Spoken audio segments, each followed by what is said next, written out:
Welcome to the Horace Mann League's podcast series. This program is dedicated to superintendents, professors of education, association leaders, and others who believe the common public school is a cornerstone of our community and our democracy. My name is Ruben Alejandro, president of the Horace Mann League. Here is your host, Jimmy Minicello, Director of Communications and Public Relations with AASA, the School Superintendents Association.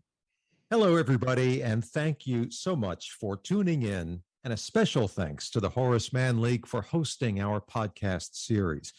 Our guests today both grew up in New York City and both value our formal education offered on the streets, theaters, and museums in the Big Apple. Both have doctorates from Stanford University, and both developed the unshakable belief in the power of a free public education system to support, protect, and enhance democracy. I am very pleased to welcome David Berliner, Regents Professor Emeritus at Arizona State University and a governing board member of the Horace Mann League, to our program, as well as Joel Westheimer, who holds the University Research Chair in Democracy and Education in the Faculty of Education at the University of Ottawa, where he is a professor of Social Foundation of Education. David and Joel, thank you so much for joining us. It's such a pleasure to be here, Jimmy. Thank you very much for having us on this. Yes, glad to be here. I'd like to ask both of you, what is at the root of your belief that public education and democracy are inextricably linked together? And can't charter, voucher, and private schools provide the same experiences for their students at public schools? David, let's begin with you. Well, it's the charter, voucher, nexus.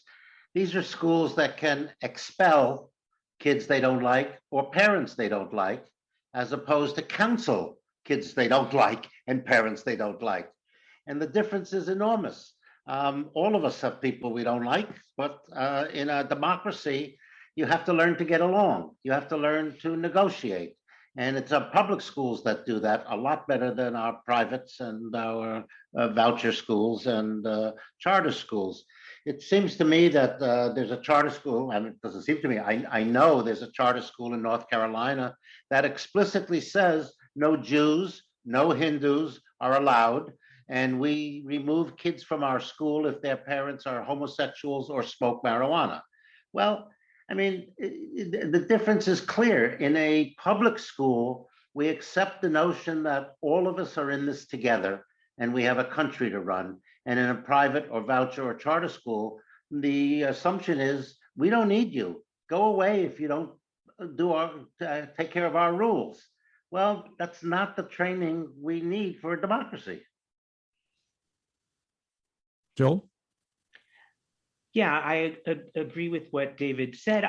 I'd even go back. Let's just start with the whole idea of a public education, right? And there's a number of ways to look at it, but one of them is that for a well-functioning democracy, any kind of democratic society, you need people, first of all, to be universally educated, right? It goes back to the Thomas Jefferson quote, which I will paraphrase badly, but if the people are not well educated enough to govern their own affairs, then the solution is not to take that power away from them and give it to a king, but to educate them. And so from the very foundational moments of public education in the United States, and in fact many other countries around the world, the idea of the importance of universal public education was, at least in part, that it is impossible to have a well-functioning democratic society if you don't have people who are able to participate in intelligent ways in that society. With regard to the charter and private schools, there are public charters, we can get into the nitty-gritty details of that.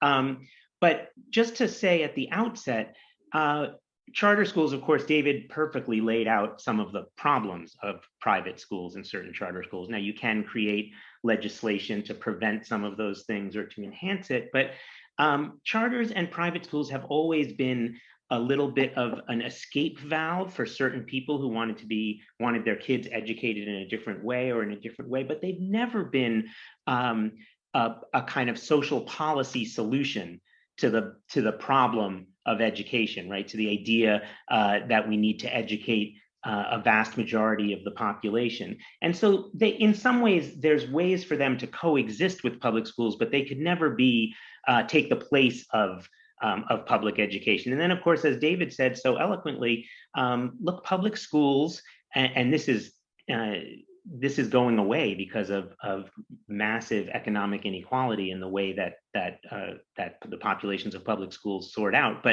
But public schools still are one of the last institutions where people from different backgrounds come together to do important collective work together, the work of learning and engaging. And when you don't have people interacting in a daily or weekly way with people who are different from themselves, the boundaries of democracy and the ability to function in a democracy starts to fray. And that's what makes, I think, one of the things that makes public education supremely important. Joel, you mentioned other countries before, and I'd like to piggyback off a thought that I have, and that is democracy, as both of you know, seems pretty robust in Canada, Australia, England, Germany, and France, just to name a few. Each of those nations support many private schools with public funds. What makes that relationship seem different here in the U.S.? I'm not sure I know. Context is everything. The British context, the French context, they're all different from ours, all have strong histories of democracy. And somehow they produce what we might call private education here that isn't as restrictive, it seems to me, as the private education in the US has been. It's been, in the US, it's been an escape from Protestantism for the Catholic schools. It's been an escape for white people from schools that are integrated. So in the US, you have this history of escaping the other. And in the private schools of the other countries, though I'm no expert, in the private schools of the other countries, there seems to be more mix of all races, religions, political views. So escapism, as I think I'm stating it for the United States, is just not a good upbringing for the participation needed in the democracy. Yeah, I completely agree. You know, one of the things is that when you look at policy ideas, just like in so many things in life, you can't only look at what the actual content of what you're looking at is. You also have to look at the origins of it, where it came from, and what the motivations of the actors are behind it. There are many countries around the world, the Netherlands comes to mind, as you mentioned, Jimmy, where there's public funding for various forms of private education. So if someone wants an education that's with a particular religious community or a particular educational philosophy, they can do that with at least some amounts of public funding. And of course, there are pockets where we do that in the US too. What many of those countries don't have in the same way that the United States has is that those efforts are not part of an organized, extremely well-funded, dangerous effort to destroy public education. Right? In the US, we can't look at charters and at private schools without looking at who's behind them, what their motivations are, and where we think it's heading. And what's happened in the United States is, to the extent that we've had any public funding flow from public coffers to private schools, we've had destruction, right, in its wake, and a kind of growing effort to discredit the very idea of public education. So when you have those motivations right from the beginning, you're going to get a different kind of damage than you get in other countries where they use public funding to fund isolated experiments and isolated pockets of schools that are organized in a different way. Now, Joel, in your book, Pledging Allegiance, one of your colleagues found that lots of high schoolers thought of themselves as patriotic, but they saw no link between that view and civic engagement. Comment on that a little bit and expound on that.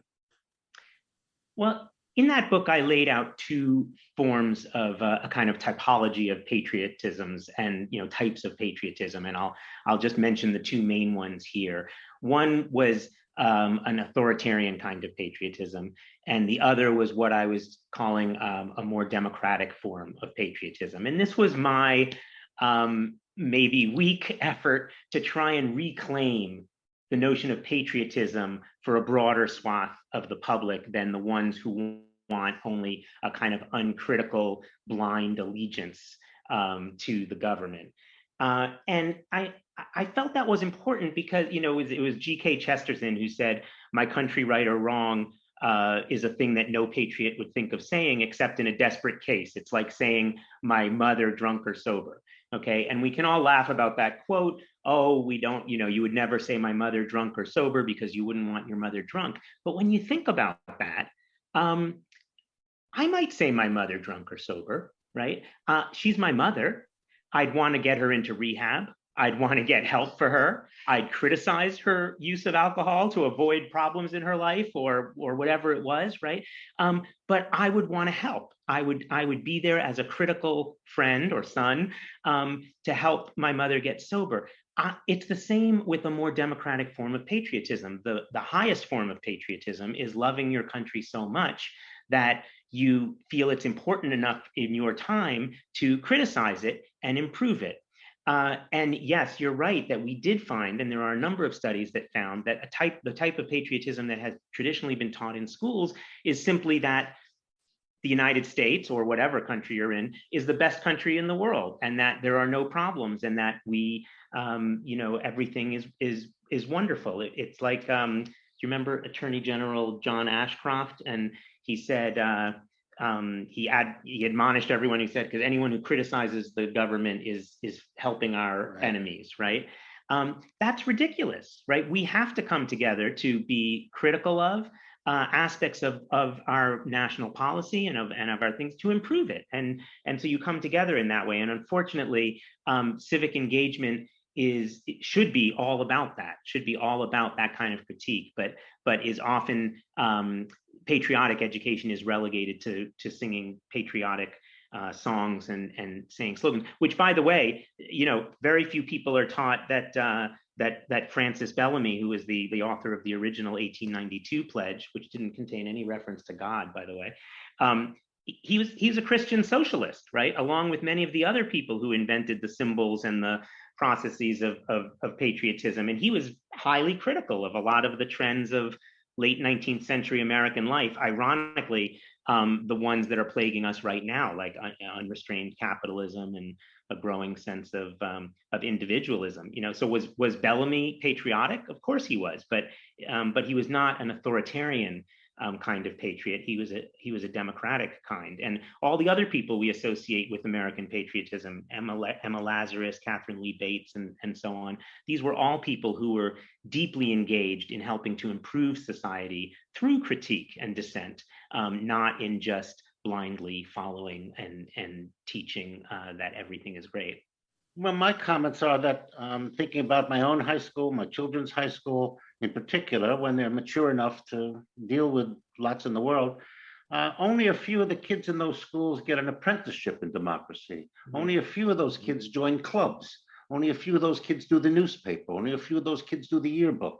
And the vast majority of kids get no apprenticeship in democracy. They just get the patriotism. And it seems to me that on top of that, since television and women in the workforce, all the social clubs that provided that kind of apprenticeship, the kind of thing de Tocqueville talked about 100 years previously. Americans were joiners. We joined everything. Everything had a club, the Shriners, you name it.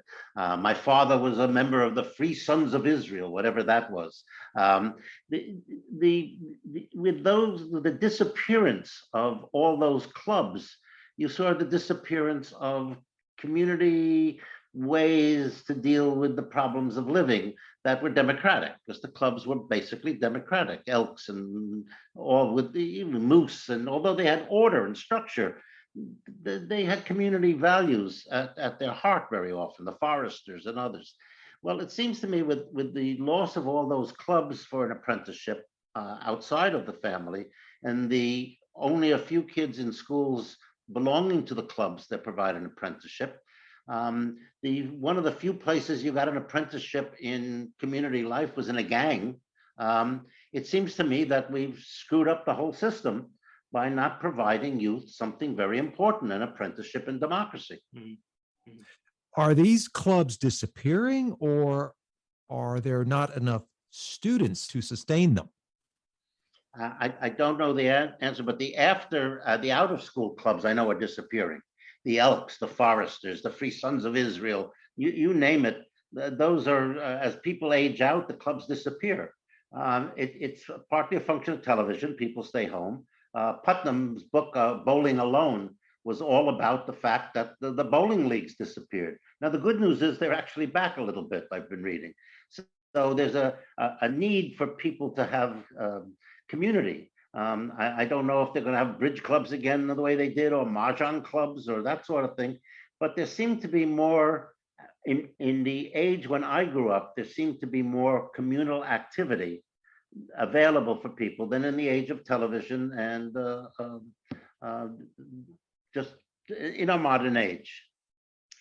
And we've seen during this same period that David's talking about, with the rise of social media and all our devices that we carry around, of course, we've seen skyrocketing levels of rise in levels of loneliness and depression and everything else. And I don't think that's any coincidence. The iPhone, I think, came out in 2007. And by 2009, there was already an epidemic among adolescents of loneliness and depression. And now we have loneliness being one of the major social issues of our time. And so these technologies that were supposed to bring us together have done a tremendous, and they do in some uses, but they've done a tremendous amount of damage in driving us apart. And of course, we can't talk about this topic of community without mentioning the pandemic that we're all still in, and that of course has it's been a perfect storm of things that inhibit our abilities to be together as human beings. Well, Joel, you mentioned civic engagement before, and it's assuring to know that our nation's teachers of civics, history, and government do indeed try to avoid such indoctrination. But when they do so, we end up with knowledge about democracy and little commitment to its values, or do we not? I love that question, Jimmy, because we pretend when we're talking this whole topic, democracy and education, and we think of just the words democratic education, everyone loves to say, okay, we're all talking about democratic education, but what does democratic education mean, right? And let me posit at least three things that people mean by it. One is teaching about democracy. And that's what so many of us are familiar with in like our civics classes that we could call death by civics, the kind of facts and the isolated little procedures. How does a bill become a law, and how old you have to be president? And you're teaching about how democracy works. I'm making fun of that, but of course there's a good aspect of that too. You want people to know how the Senate works, how the House works, how things happen. And that's teaching the facts, right? The structures and about how democracy works. But other people, when they talk about democratic education, talk about teaching democratically. So you have the people who want to run their classroom democratically. They want students to participate in helping to create, think about what they want to learn. They want students to help run the school. This can go into the all the way over to the kind of A.S. Neil Summerhill programs where students are both running the school and choosing everything that they want to do. And that's a kind of pedagogical approach that uses democratic techniques to achieve something educationally, pedagogically. But there's a third group of people, and I have a feeling, David can push back, but I have a feeling that when David and I talk about democratic education, we might fall into this third camp, at least I do, which is teaching for democracy. And that means that education is enlisted in the project of strengthening our democratic institutions, right? Teaching people to engage civically, civic engagement, and the skills, the knowledge, and the dispositions that you need to be able to do that. What makes this more confusing is that a lot of people say, well, to teach for democracy, you need to teach democratically, because you can't teach people to swim without jumping in the water. And I think there's some truth to that, but it's of course not the only way to teach for democracy. So one of the things that is important to start the conversation with is, which kind of democratic education are we talking about, right? And if we're talking about a kind of education that helps to strengthen the democracy that we that it seems like is slipping away right now around the world, then that leads to different policy and pedagogical decisions than if we're just talking about teaching kids how Parliament or Congress works. Yeah, Debbie Meyer, who I admire so, talks about democracy being a process and an apprenticeship.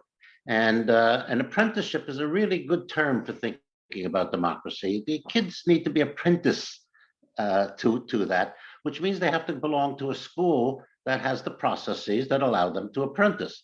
Debbie Meyer ran such schools, and she's the first to say how messy they are, how much fighting goes on between parents and teachers and kids and counselors. And she says that's what democracy is. And there's some wisdom to that. People try to leave democracy because they want an authoritarian leader. They want some structure. They want a way to go, a way to know, a way to do things the right way. Democracy isn't about that at all. Democracy is about groups of people charting their own future with all the warts involved. And Debbie Meyer's always been clear on that, and she made it clear to me when I've spoken to her and read her work. She thinks the American public school system is among the least democratic systems she can imagine. People take orders. They take orders from school boards, from superintendents, from principals. Teachers feel powerless. Particularly in times of crisis like our own, about curriculum and brainwashing and critical race theory and all.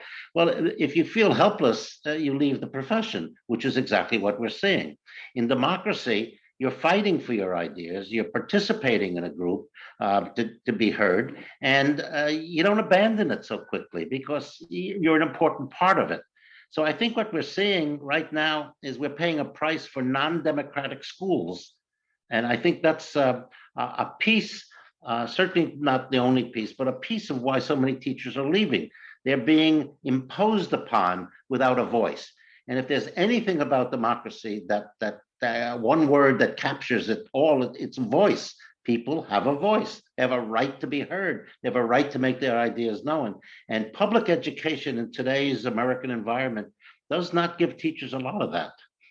Let me jump in there also, because I want to join the Debbie Meyer fan club that we have right here sitting on our couch with David and I next to me, because Debbie was enormously influential in my thinking about these issues. And in fact, I knew Debbie when she started Central Park East.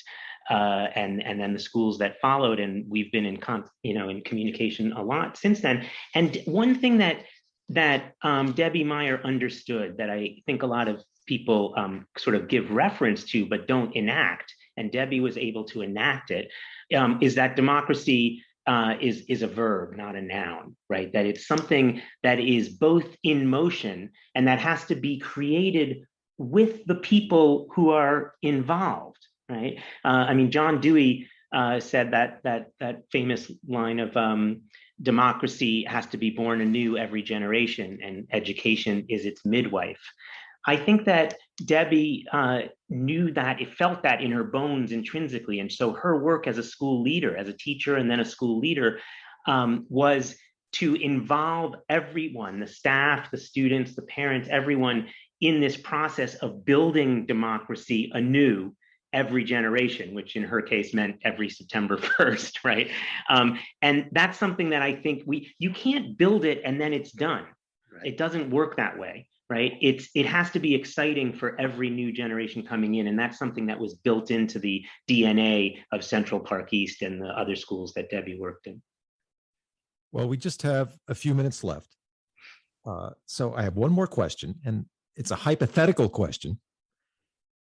Let's say a school superintendent or any administrator comes up to either one of you and asks for advice about how to lead a school board, administrators, and faculty about dealing with parents who are demanding certain topics, such as certain books, race, etc., to be deleted from student discussions. What would you recommend? I'll let Joel go first. We're talking about public education, but let's talk about the reverse for a second, which is educating the public. Educating the public is something that unfortunately now has to be an additional part of the already overtaxed job of teachers and administrators and educators at every level, because the public has to understand and has to learn that schooling is not about job training. Of course, we all want kids to be able to read and write and add numbers and be able to get, make a living and be a functioning member of and productive member of society. But the most important thing about public education is the way that it brings us together as a society and a community. And bringing people together requires working across differences, embracing, understanding that there are multiple perspectives, engaging with those perspectives with reference to truth and facts. And we could have a whole podcast just on that, of course.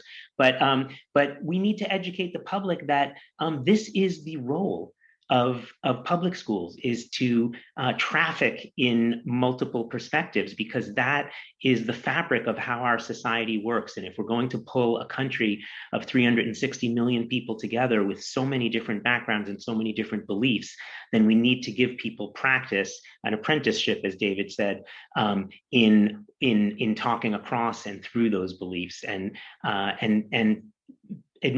school administrators need to stand strong on that point, but also to help educate the parents and other members of the public who don't see the importance of that mission. There are other countries that have had to face their past, Germany, Rwanda, and it hasn't hurt the third generations to confront it honestly. So when all these people say that learning about racism is going to make my kids uncomfortable, learning about the treatment of American Indians or is going to be uncomfortable, well, it should be. You'd like not to deal with it, but you have to deal with it. And it seems to me that a lot of the people who are using this as an excuse to get books out of libraries and all are just they're hiding behind this notion that their kids are going to be upset. What they're trying to do is maybe not face their own family and their own personal history of complicity in some of the horrors that have gone on. And it seems to me that Germany is such a wonderful example to me, because the first time I went there, I was terrified of meeting people my age and having to confront them because they've killed people in my family, particularly in Joel's family. We have history of that. But I met a democratic generation. I have some very dear friends in Germany. They confronted their past. And it seems to me that lots of these people who won't confront their past, they're making a big mistake. It's in a democracy, you have to confront your warts as well as your wonders. And so I recommend that not the whole time in history and civics be spent on the crimes committed in the name of the United States, but some of that has to be confronted and discussed. Fascinating. David Berliner, Joel Westheimer, it's been a pleasure to speak with both of you. We got about a minute left, lightning round. Anything else you'd like to add? Joel, you first. Well, why don't we go back, Jimmy? You asked me that question about patriotism. So let me say something about the importance of critique and dissent, since that seems to be one of the through lines of here. Unlike many countries, including Canada, the United States is a nation that was born in a challenge to authority, right? I mean, yes. July 4th literally celebrates a challenge to authority. It's a huge and important part of our history. And it's one that we need to embrace, not as a static thing that happened, but as an ongoing part of our very fabric, which is that we always need to question the rules that we're living by, to rethink them, to reshape them, to improve them, so that the maximum number of people can benefit from the maximum amount of resources that we have in this very expansive country. Yeah, and I just want to add, again, something from Debbie Meyer. She said, democracy is based on our power to influence by our public statements and actions about what we want the future to look like. And it seems to me that you have to learn from the past, but if you want a future, you have to engage in democratic processes. You can't let the past rule the present. You have to engage in the discussion of what kind of future you want. And that, to me, is the reason I'm a big supporter of more of the messiness of democratic processes. Bravo, bravo. David and Joel, thank you so much for joining us on a topic that is extremely important in today's public education landscape. My name is Jimmy Minicello. Thank you once again to the Horace Mann League for hosting our podcast series. But most of all, thank you for listening to our program. You've been listening to the Horace Mann League's podcast series. All of our podcasts are listed each week on YouTube or Spotify, as well as the Horace Mann League website, www.hmleague.org. We also invite you to join the conversation by accessing #HMLeague on social media. Our members are committed to Mann's ideal that the public school is one of the central unifying influences in American life. Once again, thank you for listening.